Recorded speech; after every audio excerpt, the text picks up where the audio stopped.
Hello साथियों, नमस्कार। स्वागत है आपका एक बार फिर से सीधी जानकारी यूट्यूब चैनल पर।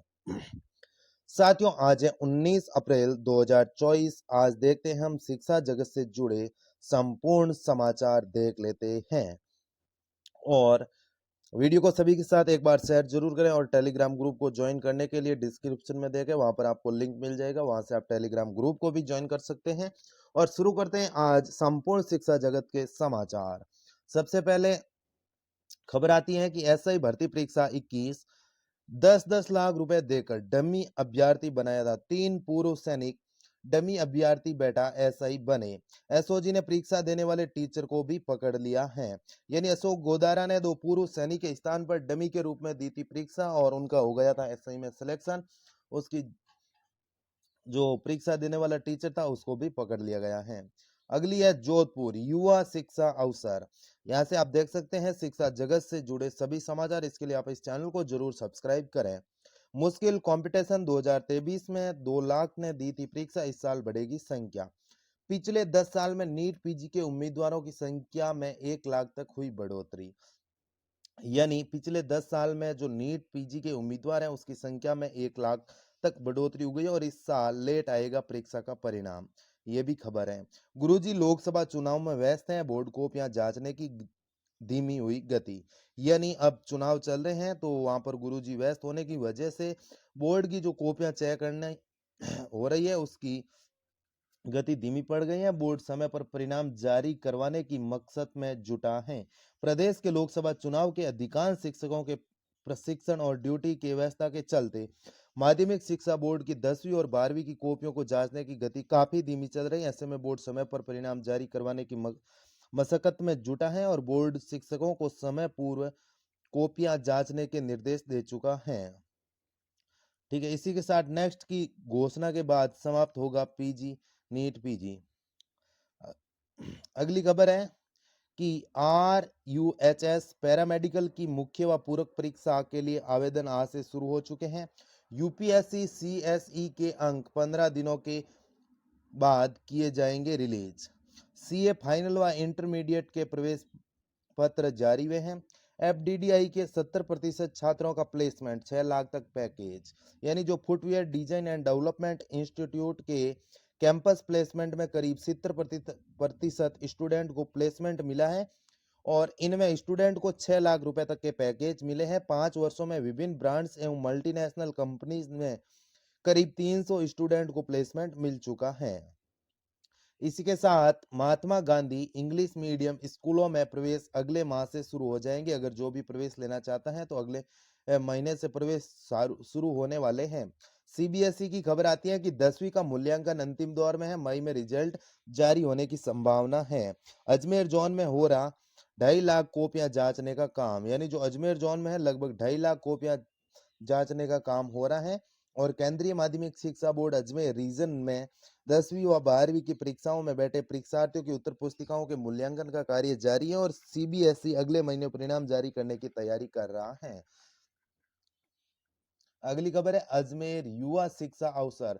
नीट यूजी 5 को है। अजमेर से जो 5,500 परीक्षार्थी शामिल हो सकते हैं। ऑफलाइन मोड पर ली जाएगी परीक्षा। एनटीए ने अभी फाइनल डाटा जारी नहीं किया है और परीक्षा केंद्र भी बढ़ा सकते हैं। और CBSE 10वीं का मूल्यांकन अंतिम दौर में, मई में रिजल्ट जारी होने की संभावना है। पब्लिक स्कूल को भी बनाया जाएगा सेंटर। अगली खबर है इंटर्नशिप पर नेशनल मेडिकल कमीशन करेगा निगरानी, सभी से ब्यौरा मांगा। NMC इंटर्नशिप राशि की होगी मॉनिटरिंग। अजमेर मेडिकल कॉलेज में पढ़ने वाले छात्रों को मिलने वाली जो इंटर्नशिप पर नेशनल मेडिकल कमीशन निगरानी करेगा और इसके तहत अब NMC ने सभी मेडिकल कॉलेज के अंडर ग्रेजुएट, इंटर्न, पीजी व सीनियर रेजिडेंट और पीजी सुपर स्पेशलिस्ट को दी जाने वाली इंटर्नशिप का ब्यौरा मांगा है। NMC ने पहले ही ये साफ कर दिया था कि निजी कॉलेज में पढ़ने वाले स्टूडेंट को सरकारी कॉलेजों के समकक्ष इंटर्नशिप की राशि मिलनी चाहिए। इसके बावजूद NMC को इंटर्नशिप को लेकर बार बार शिकायतें मिल रही हैं। अब NMC ने महीनेवार ब्यौरा कॉलेजों से मांगा है और ये ब्यौरा साल 2023-24 सत्र का देना होगा। मेडिकल कॉलेजों को ये डेटा 23 अप्रैल तक सबमिट करना होगा। इसमें राज्य सरकार से मिलने वाला स्टाइपेंड और कॉलेज की ओर से दिया जाने वाला स्टाइपेंड की जानकारी मांगी गई है। अगली खबर है, देश भर के आयुष कॉलेजों में एडमिशन के लिए 6 जुलाई को लिया जाएगा एंट्रेंस एग्जाम। AIAGET 2024 के लिए आवेदन 15 मई तक होने वाले हैं। अगली है युवा शिक्षा अवसर बीकानेर जिले की खबर है, जहां पर PhD फिजिक्स केमिस्ट्री सहित 6 विषयों में सीटों से कम अभ्यर्थी चयनित हुए हैं। MGS यूनिवर्सिटी की खबर है, जो प्री PhD परीक्षा में चयनित अभ्यर्थियों के साक्षात्कार मई के पहले सप्ताह में होने वाले हैं। साक्षात्कार के लिए विषयवार चयनित अभ्यर्थी जैसे बॉटनी है, बॉटनी में 64, केमिस्ट्री, कॉमर्स, कंप्यूटर साइंस, एक education, English, environmental science, geography, geology, Hindi, history, इस प्रकार। अगली खबर है कि आयुष PG एंट्रेंस ऑनलाइन आवेदन 15 तक किए जाएंगे। वाणिज्य शिक्षकों की पदोन्नति के लिए सूची जारी नहीं की गई अभी तक। माध्यमिक शिक्षा निदेशालय की ओर से 21-22 से 23-24 तक लंबित पदोन्नति के लिए शिक्षकों की अस्थायी पात्रता सूची जारी की गई है। ठीक है, इसमें वाणिज्य, गृह विज्ञान, कृषि विषय के शिक्षकों की सूची नहीं है। ये सूची बाद में जारी होने का आदेश में उल्लेख किया गया है। साथ ही इसमें यह भी उल्लेख किया गया है कि गृह, कृषि और वाणिज्य विषय के पदोन्नति के लिए वही शिक्षक पात्र होंगे जो सामान्य अध्यापक के पद पर कार्यरत हैं। अगली खबर की बात करें तो सांख्यिकी अधिकारी भर्ती के बारे में है, जो 172 अभ्यर्थियों की पात्रता की जांच 29 अप्रैल से होगी शुरू। अगली खबर देखते हैं, कांस्टेबल भर्ती परीक्षा के लिए खबर है, जो कांस्टेबल भर्ती 2023 कंप्यूटर आधारित परीक्षा 13 और 14 जून को होने वाली है। कांस्टेबल भर्ती परीक्षा 2023 की शारीरिक दक्षता व मापतोल परीक्षा में सफल रहे अभ्यर्थियों की कंप्यूटर आधारित परीक्षा CBT, जो आगामी 13 व 14 जून को 2 पारियों में जयपुर स्थित परीक्षा केंद्रों पर होगी। ADG पुलिस भर्ती पदोन्नति सचिन मित्तल ने बताया कि कांस्टेबल भर्ती के 3578 पदों के लिए भर्ती 27 से 30 दिसंबर तक शारीरिक दक्षता व मापतोल परीक्षा थी। इसमें सफल रहे अभ्यर्थी हेड कांस्टेबल के पद आवेदकों की अतिरिक्त कि कंप्यूटर आधारित जो परीक्षा है चुनाव आयोग ने मंजूरी के बाद 13 व 14 जून को जयपुर में स्थित परीक्षा केंद्रों पर करवाई जा रही हैं और अभ्यर्थी परीक्षा की तिथि से 1 सप्ताह पहले प्रवेश पत्र विभाग की वेबसाइट से डाउनलोड कर सकते हैं। डाक से अभ्यर्थियों को प्रवेश पत्र नहीं भेजा जाएगा। अब 1 मई को खुलेगी RTI की लॉटरी, यानी जो RTI के तहत निःशुल्क आवेदन हो रहे थे, शिक्षा विभाग ने जारी किया कि RTI प्रवेश का संशोधित टाइम फ्रेम जारी कर दिया गया है और 29 अप्रैल तक आप आवेदन कर सकते हैं और 1 मई को इसकी लॉटरी खोली जाएगी। अगर कोई भी विद्यार्थी से परिचित नहीं है तो यहाँ से जानकारी प्राप्त कर लें, और अगर कोई भी अभिभावक अपने बच्चों का निःशुल्क एडमिशन करवाना चाहते हैं RTI के तहत, तो आप 29 तारीख तक है जो ऑनलाइन आवेदन कर सकते हैं। इसके बाद अगली खबर देखते हैं, एक ही सवाल पर फर्जी दस्तावेज के आधार पर 700 आपत्तियां दर्ज करवाई। यह सूचना सहायक भर्ती बोर्ड मीटिंग में होगा निर्णय।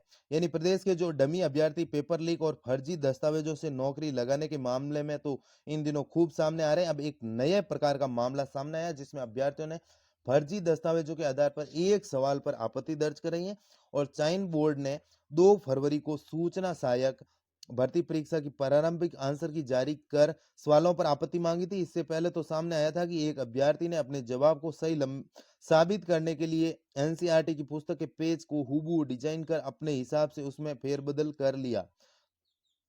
और कर लिया। फिर इस तरह से तैयार फर्जी दस्तावेज के आधार पर सवाल पर आपत्ति दर्ज करा दी। बोर्ड ने जब इस पूरे मामले की जांच की तो चौंकाने वाली जानकारी सामने आई। बोर्ड को सूचना सहायक भर्ती के इस सवाल पर 750 आपत्ति मिली थी, जिसमें से 700 आपत्तियां तो इस फर्जी दस्तावेज के जरिए ही दर्ज कराई थी।